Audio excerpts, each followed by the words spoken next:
दोस्तों, आज आपके पास जो कुछ भी है वो इसलिए नहीं है कि आपकी किस्मत में इतना ही लिखा है या फिर आपकी किस्मत ही खराब है, बल्कि वो इसलिए है क्योंकि आप इतने के ही हकदार हैं। यह प्रकृति बड़ी ही न्यायप्रिय है। यह उसे उतना ही देती है जितने का वह हकदार होता है, चाहे वो ज्ञान हो या धन। लेकिन अगर आपको इससे भी ज़्यादा चाहिए तो आपको उसके काबिल बनना होगा। ऐसा कौन सा गुण है जो आपको काबिल बनाता है?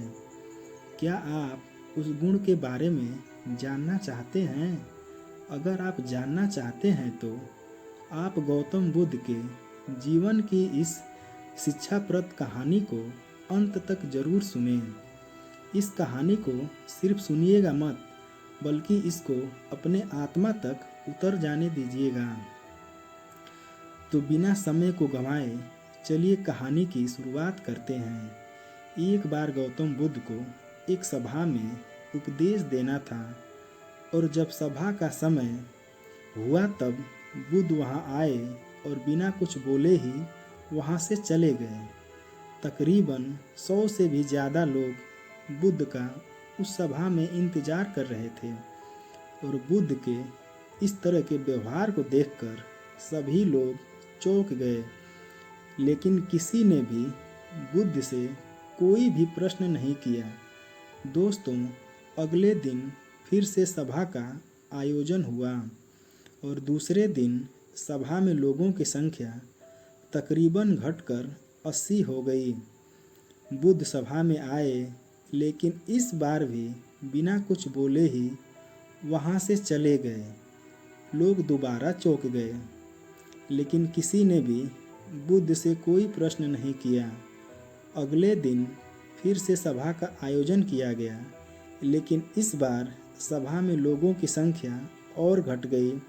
इस बार सभा में केवल 50 लोग ही आए थे। बुद्ध सभा में फिर से आए और उन्होंने इधर उधर देखा और बिना कुछ बोले ही सभा से चले गए।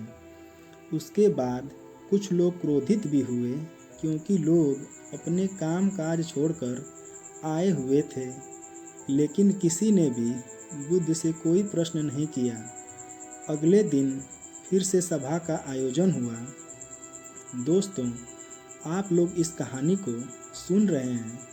आप में से अधिकतर लोगों को घबराहट हो रही होगी कि कितनी बार सभा का आयोजन होगा, और जिन जिन लोगों को अभी घबराहट हो रही है उन लोगों को तो यह कहानी बड़े ध्यान से सुनकर समझना चाहिए, क्योंकि यह कहानी आपके लिए ही है। अगले दिन फिर से सभा का आयोजन हुआ, लेकिन इस बार सभा की संख्या ज़्यादा घट गई थी। इस बार सभा में सिर्फ 30 लोग ही आए थे। फिर उसके बाद बुद्ध सभा में आए, मुस्कुराए और फिर से वही किया, यानी बिना कुछ बोले ही वहाँ से चले गए। इस बार लोग बहुत क्रोधित हुए और इस बार लोगों ने पीठ पीछे बुद्ध को बुरा भला भी कहा, लेकिन बुद्ध ने उनके किसी भी बात का जवाब नहीं दिया। दोस्तों, अगले दिन फिर से सभा का आयोजन हुआ और इस बार लोगों की संख्या एकदम ज़्यादा घट गई थी, यानी इस बार सभा में कुल मिलाकर 15 लोग ही आए हुए थे। इस बार बुद्ध सभा में आए, लेकिन इस बार बुद्ध अपना आसन ग्रहण कर लेते हैं और फिर बुद्ध ने उन 15 लोगों को उपदेश दिया और वे 15 लोग ही बुद्ध के भिक्षु बन गए और आगे चलकर उन 15 लोगों ने ही बुद्ध के ज्ञान को अलग अलग दिशाओं में फैला दिया। फिर एक दिन बुद्ध से किसी ने पूछा कि बुद्ध, आप कई दिनों तक बिना बोले ही सभा से क्यों चले जाते थे? फिर बुद्ध कहते हैं कि मैं उन लोगों को ढूंढ रहा था जो धैर्यवान थे, यानी कि पहले दिन 100 से भी ज़्यादा लोग आए हुए थे। उसमें से ज़्यादातर लोगों को मेरे उपदेश से कोई मतलब नहीं था और उसमें से ज़्यादातर लोग सिर्फ देखने आए थे कि सभा में क्या होता है। वे मेरे काम के लोग नहीं थे, क्योंकि वे लोग मेरे ज्ञान को औरों तक नहीं पहुंचा सकते थे। मुझे तो उन लोगों की खोज थी जो मेरे ज्ञान को जन जन तक पहुंचा सके। कई दिनों तक सभा में बिना बोले ही मैं इसलिए चला जाता था क्योंकि मैं यह देखना चाहता था कि वे कौन लोग हैं जिनके भीतर वास्तव में ज्ञान प्राप्ति की प्यास है। जिन लोगों के भीतर वास्तव में प्यास थी वे लोग अंत तक जरूर रुकेंगे, और जो लोग बस ऐसे ही आए थे वे लोग पहले या दूसरे दिन ही चले गए। जिनके भीतर धैर्य था उन्हें मुक्ति का मार्ग भी मिल गया, और जो लोग जल्दीबाजी में थे वे लोग अभी भी अज्ञानता में ही फंसे हुए हैं। सवाल यह नहीं है कि मैं तुम्हें क्या दे सकता हूँ, बल्कि सवाल यह है कि तुम क्या ले सकते हो। तुम्हारा पात्र कितना बड़ा है और कितने के तुम हकदार हो। जितने के तुम हकदार हो उससे ज़्यादा तुम्हें नहीं मिलेगा।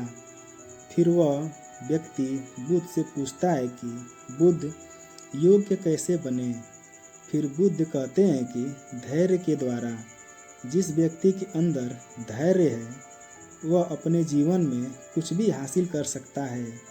तुम्हारे जीवन का लक्ष्य जो कुछ भी हो, तुम बिना धैर्य के सफलता के चरम तक नहीं पहुंच सकते। फिर वह व्यक्ति बुद्ध से पूछता है कि कोई व्यक्ति अपने भीतर के धैर्य को कैसे बढ़ाए। बुद्ध कहते हैं कि लगातार अभ्यास के द्वारा हम अपने भीतर के धैर्य को बढ़ा सकते हैं। जैसे कोई व्यक्ति जब ध्यान करना शुरू कर देता है तो उसका मन धीरे धीरे ध्यान में लगने लगता है। उसके सामने चाहे कितनी भी अड़चनें आती हैं, लेकिन उसका धैर्य उसे एक दिन उसके लक्ष्य तक जरूर पहुंचा देता है। फिर वह व्यक्ति बुद्ध से कहता है कि मैं समझ गया बुद्ध, यानी मुझे धैर्य के साथ निरंतर अभ्यास करने की आवश्यकता है। दोस्तों, आपको समझ आ गया होगा कि आपके पास वो क्यों नहीं है जो आप पाना चाहते हैं, क्योंकि आप उसके योग्य नहीं हैं। आप योग्य तभी बनेंगे जब आप अपने भीतर धैर्य को बढ़ाएंगे। और धैर्य कैसे बढ़ेगा? धैर्य बढ़ेगा निरंतर अभ्यास के द्वारा। और अभ्यास कौन करेगा? अभ्यास आप करेंगे। दोस्तों, आपको यह कहानी कैसी लगी कमेंट करके बताइएगा। और अगर आपने मेरे चैनल मोटिवेशनल स्टोरी को सब्सक्राइब नहीं किया है तो सब्सक्राइब कर दीजिएगा। धन्यवाद।